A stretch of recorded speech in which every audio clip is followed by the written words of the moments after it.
Hey everyone, this is Ellie Mae with Silhouette Secrets Plus, and today I have a quick look at etching with my Silhouette Curio 2.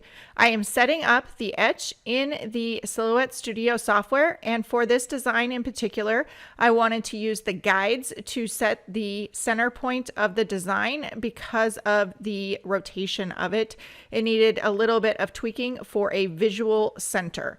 And then I set up the Curio for it to cut out a template first. I will have additional links in the description below for a step-by-step class on exactly how I set it up and get exact placement every single time.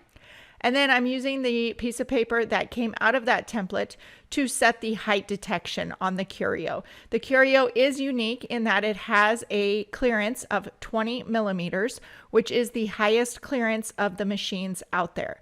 This allows for thicker materials to be used, and I've done quite a few projects. So I'll put some additional links in the description below.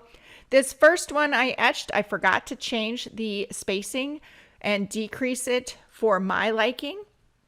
So I did this first one, and then I decided I was going to keep going, and I did a second one. So I am once again cutting out that template, and then I'm placing that blank there. I put the piece of paper back on to do the height detection, and I forgot to move it. So we went for a little spin.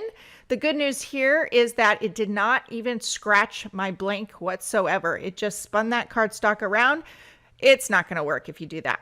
So I set it back up, did the auto height detection again. Manual height detection is what I prefer to do. And then I had it etch for that complete fill that I am using. So this is a 0.004 spacing. I'm using a lint roller to get all the acrylic dust off. So there's a look at that. Here's a look at the ones that I did finish. I actually did 4, so I did 2 of the full fills. And then I played around with some alcohol markers. Now I typically do not normally fill my etchings with color because there really is nothing out there that is permanent. Most things are water soluble, so that if you get any of that acrylic wet, your design is going to either fade or bleed. People do try all kinds of different things at a time. But the alcohol markers are pretty fun to play with.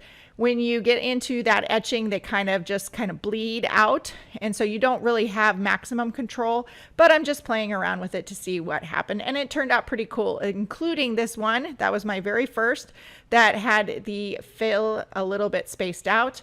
It gave it a unique look.